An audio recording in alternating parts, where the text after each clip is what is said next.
Hello everyone. Hopefully I titled this video well enough to where you found it with little effort and the topic of it is very obvious. If it's not obvious, let me explain. So Nintendo has been scaring different, I guess not publishers, but releasers of ROMs and such pirated software for a long time. Nintendo has always scared these people because Nintendo has very bad policies when it comes to these things. Nintendo is notorious for having the biggest library of any developer, the biggest, old game, the biggest retro game library of any developer, yet they keep it so far under lock and key that it can't see the light of day.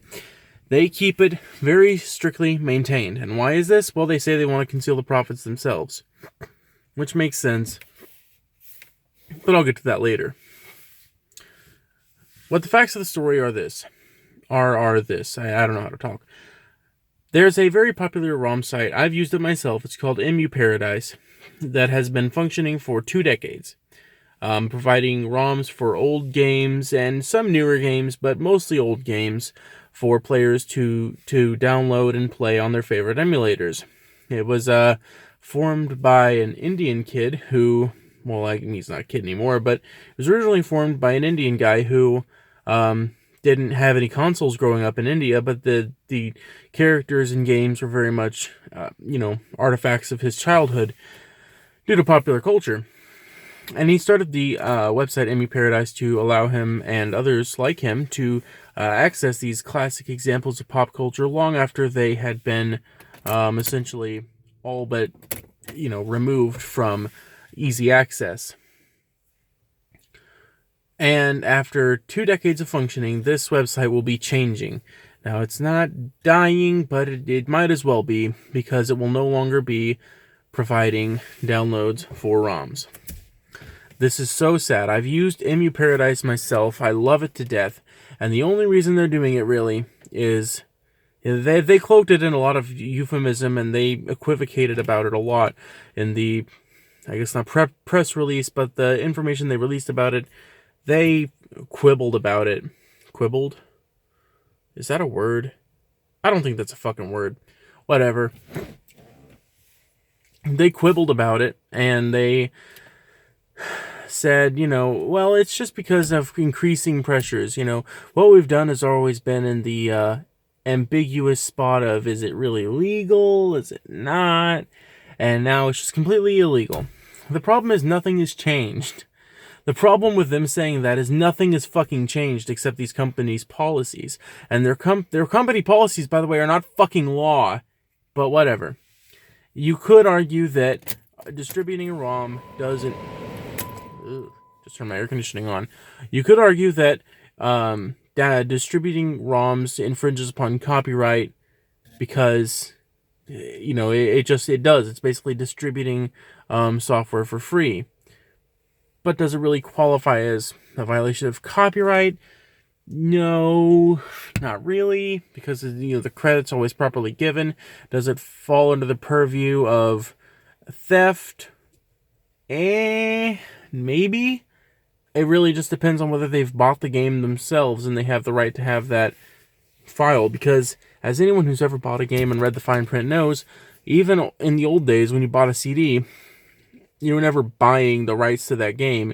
You were buying a license to use that. And, in the old days, it meant you could use it however you wanted, pretty much. Nowadays, they're trying to say, well, it's technically the license is only for this console. If you want to use it on this one, you have to pay another fee. If you want to use it on this one, you have to pay another fee. And so basically what was originally a $60 game becomes a $560 game because you have to get a different fee and licensing for every single console you want to use it on. You want to use it on an S8? Let's just take any mobile game, for example. Well, not any mobile game, but let's just say Breath of the Wild was on the... the Galaxy S9s and higher phones. You want it on the S9? Gotta pay $20. You want it on the S9 Plus? Gotta pay $30. Want to put it on the Note 9, which I think there's gonna be a Note 9, if I remember correctly. Yeah, there is. You want to play it on the Note 9? Well, that's gonna be $40 for the extra super nipple tassel, extra special fantastic version.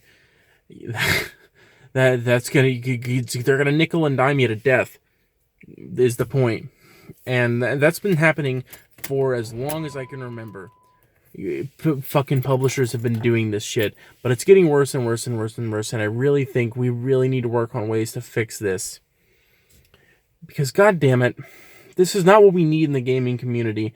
And Nintendo, I used to look up to you, and I'm pointing this at Nintendo because the finger is rightly pointed at Nintendo for the blame on this. No publisher has been this anti-consumer so consistently. We got pissed at Microsoft back in the day with the Xbox Ones. You know, when we first started hearing about the news about the Xbox One, we got pissed at them because they were doing a bunch of DRM shit. But that was because Microsoft isn't always completely fucking the consumer up the ass with a big 30-inch dildo. But Nintendo has always done that. We don't get pissed at them anymore because it's fucking status quo. It's what happens every goddamn year. Year after year since 1980 fucking 2. This is what we've been expecting. We've been expecting this for the majority, for the entire, ever since our years have started with 2000, we've had to deal with this fucking problem. And before that, for 20 years, we had to deal with it. This shit is never going to go away. We've been dealing with this for almost 40 years now. 40 years. In 4 years, it will be 40 years we've been dealing with this shit. Off and on. From Nintendo. That's why it doesn't piss us off anymore. But it should. We don't live in the fucking Stone Age anymore, Nintendo. We don't live in the goddamn Stone Age. We live in a new modern era where people want to be able to access. People want to be able to access their games wherever they can get them running. They want to be able to access them. If I want to buy Breath of the Wild on my Switch for $60 and then play it on my S8, if I can get it to run on there, which I can, but if I could, and I wanted to run it on my S8 Active, that should be my ability by purchasing that software. Why? Because I already put down my pound of flesh for it. If I have a car and I want to drive it on a dirt road, do I have to pay a separate dirt road fee? No. If I want to drive it, fast, do I have to pay an extra fee? No, as long as I stay within the speed limit. I guess you could say I do if I go over that speeding ticket. It's kind of a fast speed, fee. But hey, I never do that. I am a law-abiding individual. No, if I apply this to any other product and you don't get the same fucking thing, if I buy a light, do I have to buy a separate light? Do I have to buy a separate light bulb for, every fixture in my house? No. And if I do, it's a stylistic choice. It's not a, let's milk the consumer fucking dry choice. And, even you could even apply this to food. If I get a steak, do I have to pay separately for a steak I can cook on a grill? No. There's no other industry in which this goddamn behavior is acceptable, except the gaming industry, where it's always constantly acceptable. No matter how much they fuck us up the ass, no matter how much they make us take, no matter how much we have to fucking deal with from these cretinous assholes, we are still accepting of it, and we can't be anymore. Pirates, I sincerely hope you find another place to upload and distribute ROMs, because we need you right now. We need you telling companies, change your policies or go out of business. And if the gaming, there's a YouTuber by the name of Review Tech USA who I've been a fan of for years, and he said something along the lines of, if the gaming community the gaming industry might need a crash, like it had back in the 80s, to bring it back from the brink of destruction. Because right now, we are sitting at a world where gaming will go the way of CDs if we don't change it fucking quick. Video games are like the internet. They're going to be around forever. But the conversation now needs to not be, are we going to have video games or not? The question now that needs to be asked is, in what form are they going to be distributed? And what needs to happen is more effective methods of distributing, more effective methods of releasing old content back, and better support for legacy hardware and software. And if you can't do that, game companies, you will fail.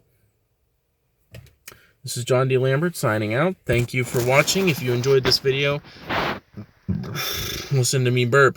If you enjoyed this video, please like, comment, rate, subscribe, do all that shit. Share it around, and thank you for watching. Goodbye.